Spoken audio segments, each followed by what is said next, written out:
Assalamualaikum anak-anak. Bagaimana persiapan ujian satuan pendidikan kalian? Saat ini bersama ibu kita akan belajar muatan IPA. Pada tutorial video sesi pertama ini kita akan bahas soal nomor 1 sampai dengan nomor 13. Siapkan alat tulis kalian dan yuk kita mulai belajar. Pada materi soal yang nomor 1 kita akan belajar mengidentifikasikan peran organisme tertentu dalam suatu rantai makanan. Rantai makanan merupakan sebuah peristiwa makan dan dimakan antara sesama makhluk hidup dengan urutan tertentu. Coba perhatikan gambar hubungan interaksi yang terjadi dalam jaring-jaring makanan. Tumbuhan disebut produsen karena dapat membuat makanannya sendiri. Belalang disebut konsumen tingkat 1. Kenapa? Karena langsung mendapat makanan dari produsen. Katak disebut konsumen tingkat kedua. Ular disebut konsumen tingkat ketiga. Dan kalian pasti tahu apa peran elang. Terakhir adalah pengurai yang merupakan mikroorganisme. Selanjutnya pada soal nomor 2, anak-anak akan belajar menunjukkan pasangan yang tepat antara nama tumbuhan atau hewan dan cara adaptasinya. Adaptasi adalah bentuk penyesuaian diri yang dilakukan makhluk hidup terhadap lingkungannya. Adaptasi dikelompokkan 3, ada morfologi, fisiologi, dan tingkah laku. Coba anak-anak perhatikan, bentuk paruh dan bentuk kaki burung. Berbeda kan? Kalian juga perhatikan juga bentuk daun tumbuhan. Xerophyte adalah tumbuhan yang ada di daerah yang kering. Hydrophyte tumbuhan yang ada di lingkungan berair. Dan hidrofit adalah tumbuhan yang ada di daerah yang lembab. Ini merupakan contoh adaptasi morfologi. Kalian juga bisa lihat unta memiliki punuk, cumi-cumi mengeluarkan tinta, burung hantu memiliki penglihatan yang tajam, Rafflesia mengeluarkan bau busuk, bakau mempunyai akar gantung. Semua ini adalah contoh adaptasi fisiologi. Selanjutnya, apakah saja yang merupakan contoh adaptasi tingkah laku? Kalian perhatikan. Ini semua adalah merupakan contoh adaptasi tingkah laku. Selanjutnya, pada materi soal ketiga adalah upaya mencegah kerusakan lingkungan. Ada reboisasi, tebang pilih, menanam bakau di daerah pantai, menjaga kebersihan lingkungan, membuat terasering, dan mengganti pupuk kimia dengan pupuk organik.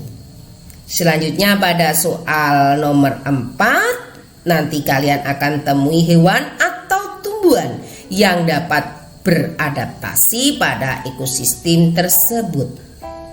Ekosistem adalah hubungan timbal balik antara makhluk hidup dengan lingkungannya. Yang akan kita pelajari pada materi ini adalah anak-anak bisa menyebutkan hewan atau tumbuhan apa saja yang dapat beradaptasi pada ekosistem tersebut. Coba kalian lihat gambarnya. Di daerah gurun yang bisa tumbuh adalah kaktus dan unta. Contoh stepa ada banteng, jerapah, rusa. Kemudian contoh sabana ada akasia, palem, zebra, dan jerapah. Kalian tahu perbedaannya dengan stepa? Kalau sabana adalah padang rumput yang di dalamnya masih terdapat beberapa pohon. Selanjutnya hutan tropis. Pohon-pohonnya berdaun lebat. Dan hutan tundra, di situ kalian bisa melihat ada lumut, beruang kutub dan rusa kutub. Dan di hutan gugur ada hamster dan beruang. Selanjutnya materi soal yang kelima adalah tujuan makhluk hidup. tumbuhan dan hewan menyesuaikan diri dengan lingkungannya. Tujuan adaptasi yang pertama adalah melindungi diri dari musuh.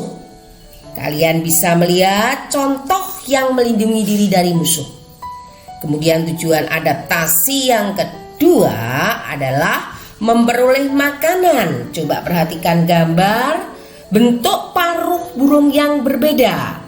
Burung pipit pemakan biji, burung kolibri penghisap nektar, burung pelatuk memahat kayu pohon, dan burung ini adalah penangkap ikan, dan burung elang menguyak makanannya. Selanjutnya tujuan adaptasi yang ketiga adalah untuk bertahan hidup. Apa saja bertahan hidup? Anak-anak bisa baca. Selanjutnya pada materi soal selanjutnya yang keenam adalah bentuk penyesuaian diri makhluk hidup dalam kehidupan sehari-hari. Beberapa cara adaptasi tumbuhan. Kantong semar mengeluarkan nektar, tumbuhan Venus mengeluarkan bau yang khas, kaktus daunnya berbentuk jarum, bunga rafflesia mengeluarkan bau busuk, putri malu mengantupkan daunnya, teratai daunnya lebar, randu dan mahoni menggugurkan daunnya, dan pohon pisang akan merobek daunnya pada saat musim kemarau. Selanjutnya, ini adalah contoh cara adaptasi hewan. Kalian bisa simak dan bisa catat. Selanjutnya, pada materi soal yang ketujuh adalah memprediksi perubahan yang terjadi pada ekosistem tertentu. Perhatikan anak-anak gambar rantai makanan di ekosistem sawah. Padi dimakan tikus, tikus dimakan ular, dan ular dimakan elang. Kemungkinan apa yang akan terjadi jika populasi ular mengalami kepunahan? Perhatikan, populasi tikus akan meningkat karena ular berkurang. Populasi padi menurun karena tikus meningkat. Dan populasi elang jelas akan menurun.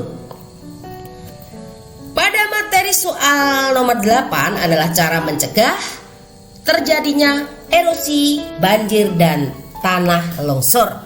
Yuk kita simak cara mencegah erosi, penghijauan, terasering, dan pembangunan bendungan. Cara mencegah banjir, membuang sampah pada tempatnya, membuat saluran air dengan baik, menambah lahan penyerapan air, tidak menebang pohon secara liar. Cara mencegah tanah longsor, tidak mendirikan rumah di bawah lereng, jangan menebang pohon di sekitar lereng, dan tidak mendirikan bangunan di sekitar sungai. Pada materi soal nomor 9 nanti kita akan belajar bagian tubuh dari tumbuhan atau hewan tertentu bagi kehidupan manusia. Ini adalah manfaat tumbuhan bagi kehidupan manusia. Dan di situ juga ada tertulis antara lain bisa digunakan untuk obat-obatan. Apa saja contohnya? Daun sirih bisa untuk obat gatal. Akar alang-alang untuk mengobati panas dalam. Kulit batang kinang bisa untuk mengobati penyakit malaria. Buah mentimun untuk menurunkan tekanan darah tinggi. Selanjutnya juga bisa digunakan sebagai bahan baku industri. Contohnya getah karet bisa kita buat untuk ban. Getah pinus bisa dibuat untuk membuat cat. Selanjutnya, manfaat hewan bagi kehidupan manusia seperti yang tertulis. Selanjutnya, kita akan belajar materi soal yang ke-10 adalah jenis hewan yang mengalami metamorfosis sempurna dan tidak sempurna. Metamorfosis adalah tahapan perkembangan hewan atau perubahan bentuk tubuh hewan. Coba anak-anak perhatikan gambar hewan yang mengalami metamorfosis sempurna. Ada katak, ada nyamuk, ada kupu-kupu, ada lalat, ada lebah, dan ada semut. Hewan ini mengalami perubahan bentuk dengan perbedaan yang sangat mencolok, sehingga dinamakan metamorfosis sempurna. Kita lihat bedanya dengan hewan ini yang mengalami metamorfosis tidak sempurna, hanya mengalami perubahan bentuk yang tidak mencolok. Contohnya ada jangkrik, kecoa, belalang, wereng, capung, dan kepik. Pada materi soal yang nomor 11 adalah menunjukkan pasangan yang tepat antara jenis tumbuhan atau hewan dengan cara perkembangbiakannya. Perkembangbiakan hewan, kalian lihat secara generatif itu ada 3, ovivivir, vivipar, dan ovovivipar. Selanjutnya perkembangan secara vegetatif itu juga ada 3, membelah diri, tunas, dan fragmentasi. Selanjutnya perkembangbiakan pada tumbuhan ini adalah merupakan contoh vegetatif secara alami. Anak-anak bisa catat contoh-contoh tumbuhan apa saja yang membelah diri dengan spora, dengan akar tinggal atau rizoma, umbi lapis, umbi akar, umbi batang, geragih, dan tunas. Selanjutnya ini adalah contoh gambar vegetatif buatan: mencangkok, stek, merunduk, menempel atau okulasi, dan kultur jaringan. Selanjutnya pada soal yang nomor 12 adalah membandingkan ciri-ciri perkembangan fisik pada manusia, ya. Jadi ciri fisik itu adalah ciri yang tampak atau biasa disebut dengan ciri sekunder. Perhatikan yang ada pada tabel. Suara laki-laki akan membesar, perempuan suara nyaring. Laki-laki akan tumbuh jangkung, dada membidang, dan tumbuh kumis. Sementara perempuan payudara membesar dan pinggul membesar. Dan kesamaannya baik laki-laki maupun perempuan akan tumbuh rambut di bagian tertentu. Selanjutnya materi soal yang 13 adalah mengklasifikasikan fase pada hewan yang dapat menguntungkan dan merugikan. Perhatikan anak-anak gambar tahapan metamorfosis kupu-kupu. Daur hidup itu ada yang menguntungkan, juga ada yang merugikan. Kalian perhatikan pada saat hewan merugikan, ini adalah saat menjadi larva. Karena apa? Memakan dedaunan. Sementara pada tahap daur hidup hewan yang menguntungkan adalah saat menjadi pupa atau kepompong, karena bisa dipakai sebagai bahan sutra, dan menjadi kupu-kupu karena bisa membantu penyerbukan tanaman. Demikian anak-anak ringkasan materi IPA sesi 1, dan silakan nanti kalian ikuti terus sesi selanjutnya. Akhirnya Ibu akhiri. Assalamualaikum warahmatullahi wabarakatuh. Salam sehat untuk kalian semua.